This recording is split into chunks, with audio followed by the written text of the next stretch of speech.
राज्यातल्या मराठी माध्यमाच्या शाळा बंद पडत असल्याबाबत आता हा प्रश्नच आहे ना, म्हणजे हा मी मलाही विचारला पाहिजे, तुम्हालाही विचारला पाहिजे, यांनाही विचारला पाहिजे.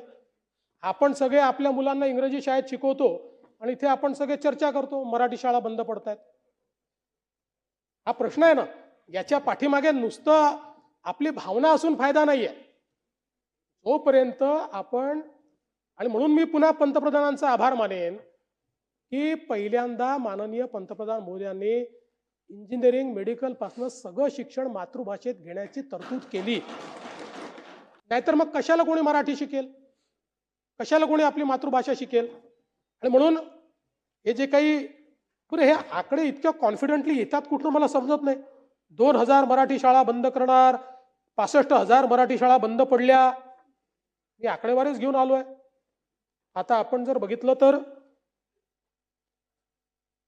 या ठिकाणी आपल्याकडे ज्या काही शाळा होत्या त्या शाळांचा जर आपण एक विचार केला तर त्या शाळा कुठेही बंद पडलेल्या मला दिसत नाही. मराठी शाळा थोड्या काही बंद पडल्या असतील, पण एकूण आपण जर बघितलं तर आजही आमच्याकडे 84% शाळा ज्या आहेत त्या मराठी माध्यमाच्या आहेत आणि या शाळांमध्ये एकूण 70% विद्यार्थी हे आमचे शिकतायत. जवळपास 16,000 शाळा त्यातल्या अर्थसहाय्यित आहेत, स्वयंअर्थसहाय्यित आहेत आणि इंग्रजी शाळा ज्या आहेत त्याच्यामध्ये 65 लाख विद्यार्थी या ठिकाणी शिकतायत. आपला प्रयत्न आहे शेवटी मराठी शाळा ज्या आहेत या मराठी शाळांसोबत आपण मागे आपल्या सरकारने निर्णय घेतला की इंग्रजी देखील आपण शिकवू जेणेकरून लोक मराठी शाळेतनं बाहेर पडणार नाहीत.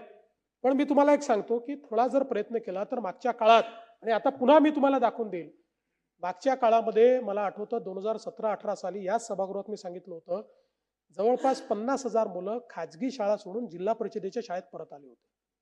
त्यामुळे आपण जर आपल्या शाळांचा दर्जा नीट ठेवला तर आजही लोकांची आपल्या शाळेमध्ये येण्याची इच्छा आहे. पण हे जे काही 2000 मराठी शाळा बंद करणार, 65,000 मराठी शाळा बंद पडल्या वगैरे जी आकडेवारी आलेली आहे ही पूर्णपणे कपोल कल्पित अशा प्रकारची आकडेवारी आहे.